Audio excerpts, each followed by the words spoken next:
faleceu Frederico Figner. Frederico Figner, para quem não sabe, era o dono da Casa Edison. Foi o homem que trouxe o fonógrafo para o Brasil. Um homem extremamente rico, muito rico, dono da Casa Edison, e que conhecia Chico, e que em uma das determinadas visitas a Chico em Pedro Leopoldo, havia perguntado: Chico, como é que é a tua necessidade aí de viver? Ele falou: não, se eu tivesse X por mês de renda, eu ficaria tranquilo, porque a minha renda já vai toda para a minha família. Talvez essa renda eu poderia também ajudar os outros. E aí Figner, quando desencarna, deixa no seu testamento um valor altíssimo. Parte da sua fortuna, 2/3, 3/4 ficam com a família, e 1/4, que era muito dinheiro, vai para Chico. E aí a família manda o cheque poupudo para o Chico, que correspondia a mais ou menos, pelos juros, Chico poderia viver 50 anos com os juros daquele cheque. Chico fica apavorado, pega o cheque e devolve para a família. Aí a família devolve para Chico e fala: não, meu pai insistiu e ficou muito mais bem claro que esse cheque deveria ir para o senhor. Não, mas devolve para a família de novo. Aí a família falou: não queremos, devolve o cheque. E aí Chico pensa: bem, eu não posso usar esse dinheiro. O que ele pensa? Olha só a cabeça do Chico com a questão da divulgação do Espiritismo. Ele então doa o cheque para a Federação Espírita Brasileira, que com aquele dinheiro, para vocês terem ideia, a Federação Espírita do Brasil trocou todo o seu parque gráfico. Tal era o volume do dinheiro. Porque Chico, além de psicografar, se preocupava com a produção dos livros. Se a FEB não tivesse condições, como é que a divulgação da doutrina viveria? Bem, 4 meses depois, interessante, vem o espírito de Figner e psicografa para ele um livro chamado Voltei. Chico, preocupado com o caso já de Humberto de Campos, procura a família e fala: olha, Figner voltou e me mandou essas comunicações, eu gostaria que a família lesse. Aí a família leu e falou: você está louco, esse não é Figner. Bem, Chico agradeceu, era melhor, ele não queria confusão com a família, e mesmo assim colocou o nome de irmão Jacó. Colocou o nome de irmão Jacó. Em 1955, nós vamos relembrar um outro acontecimento dentro da vida mediúnica de Chico, é o encontro dele com Valdo Vieira.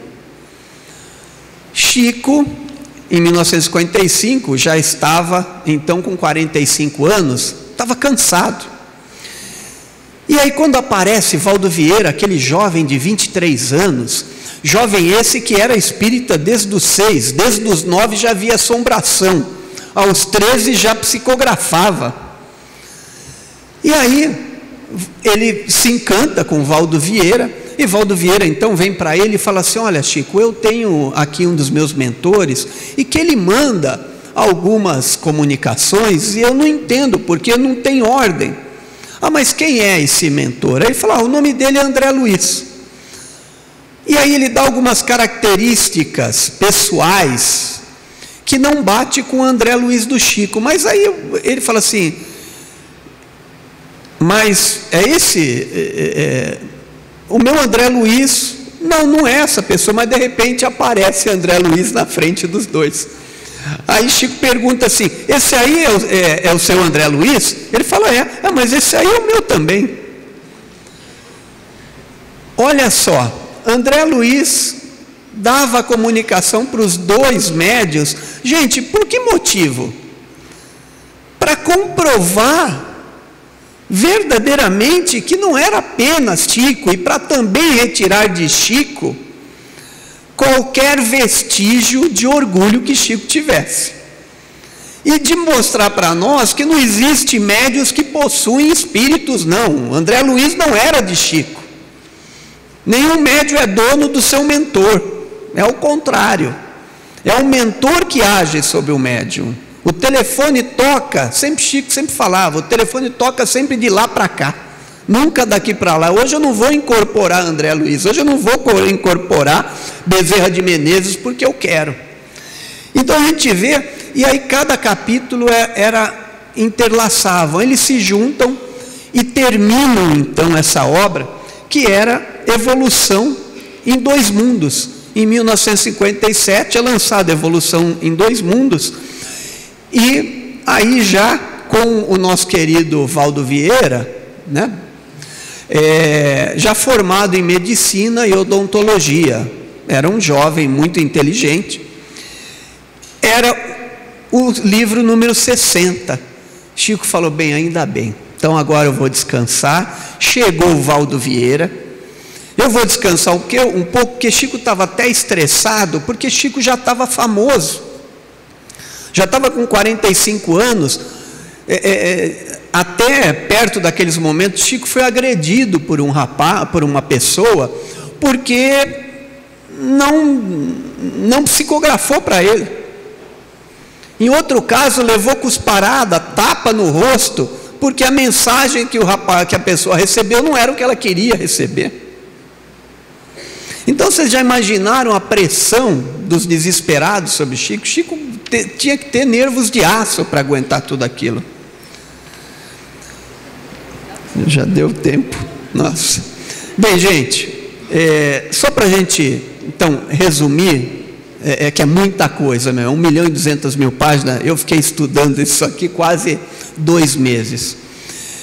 Emmanuel deu comunicação em 110 livros, mais 6 vezes com André Luiz. Chico recebeu, para vocês terem ideia, quem puder ter acesso, tem 4 livros maravilhosos, chamado Caminho, Verdade e Vida, Vinha de Luz, Pão Nosso e Fonte Viva. Cada página, cada livro tem exatos 180 versículos da Bíblia, do Novo Testamento, filosoficamente desenvolvido por Emmanuel. Então Chico tem livros de reportagens, principalmente através de Humberto de Campos, que no seu primeiro livro entrevista Pedro, o apóstolo. Depois ele entrevista, em 1966, ele faz uma entrevista com Marilyn Monroe, que aí Marilyn realmente diz que ela, sonolenta, tomou os remédios mais do que deveria, não foi um suicídio de Marilyn Monroe. Então, para nós termos uma ideia, não há como dizer, são romances, foram 5 romances por Emmanuel. Então Chico vivenciando tudo isso. Então nós podemos dizer o seguinte: a doutrina espírita, a gente pode dizer, ela é uma antes e depois de Chico. Chico foi esse grande médium que trabalhou 418 livros. Só para vocês terem ideia, em 1952, Chico psicografou 2 livros no mesmo dia. Outras vezes, 2 livros, um em cada dia. Sexo e Destino, por exemplo, Chico recebeu praticamente numa noite 200 páginas. Valdo Vieira recebeu as primeiras 200 e Chico recebeu as 200 depois. Imagina, é uma história, para quem leu Sexo e Destino, que como é que um autor pode entrar na história do outro com todos os personagens sem saber?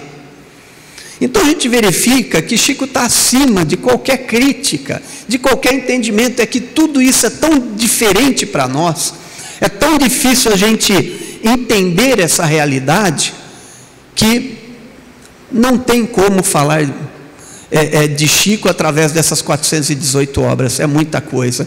Então que nós possamos nesse mês, nessa vivência espiritual que estamos tendo com Ele nesse ano, de nos apegarmos a Ele, de entendermos que somos seus seguidores, mas seguidores que têm que agir, que têm que trabalhar em prol do Cristo, porque Ele foi esse grande trabalhador. Uma boa noite para vocês.